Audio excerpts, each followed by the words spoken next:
সবাই কেমন আছেন? আশা করি ভালো আছেন। আমিও ভালো আছি।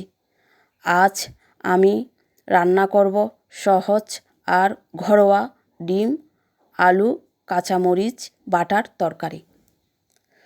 ডিম আগে সিদ্ধ করে নিয়েছি।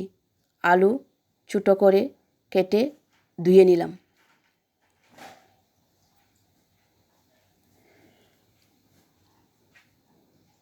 কাঁচামরিচ ভাতের উপর দিয়ে সেদ্ধ করে নিলাম, আলাদা করে আর সিদ্ধ করলাম না।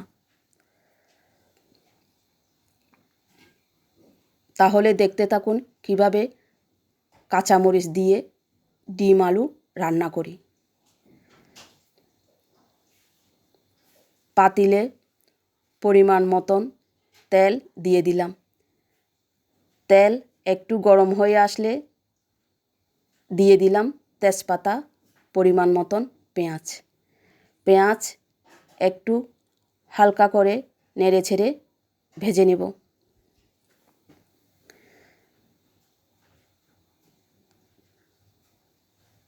তারপর দিয়ে দিব কাঁচামরিচ বাটা, সাথে দিয়ে দিব আদা বাটা, রসুন বাটা, হলুদের গুঁড়া, লবণ। সব কিছু কষানোর জন্য আমি হালকা গরম জল দেব, যেন মরিচ ভালো করে কষিয়ে নিতে পারি।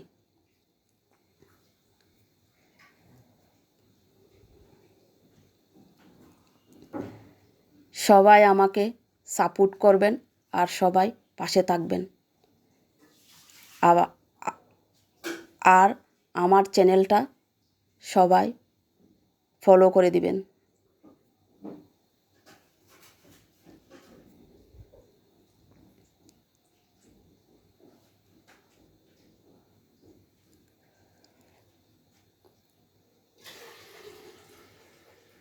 মরিচ কষানো হয়ে গেল, দিয়ে দিলাম কেটে রাখা আলু ভালো করে নেড়ে ছেড়ে নিয়ে দিয়ে দিলাম জিরার গুঁড়া।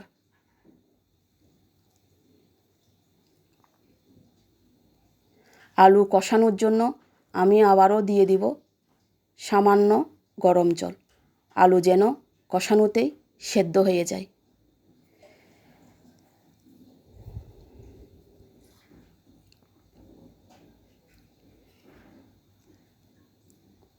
আলু কষানো হয়ে গেলে দিয়ে দেব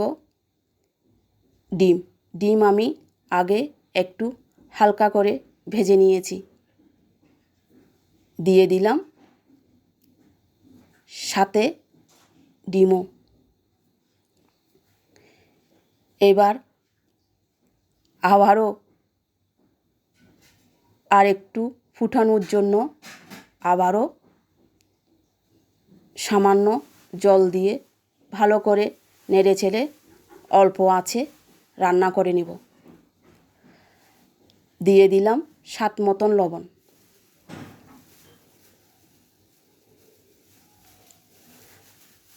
আপনারাও চাইলে এভাবে রান্না করে দেখতে পারেন। গরম ভাতের সাথেও খেতে পারবেন, লুচি, পরোটা, নাড়ুটি সব কিছুর সাথে এই রান্নাটা খেতে পারবেন।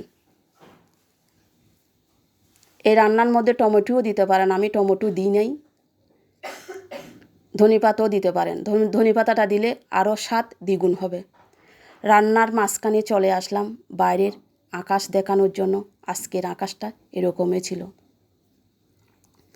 রান্নাও আমার শেষের দিকে। এখন গরম গরম ভাতের সাথে পরিবেশন করুন।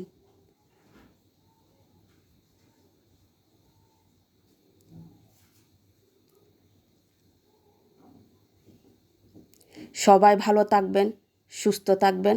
আবারও বলছি, সবাই আমার পাশে থাকবেন, আমি যেন এগিয়ে যেতে পারি। সবার জন্য শুভকামনা রইল।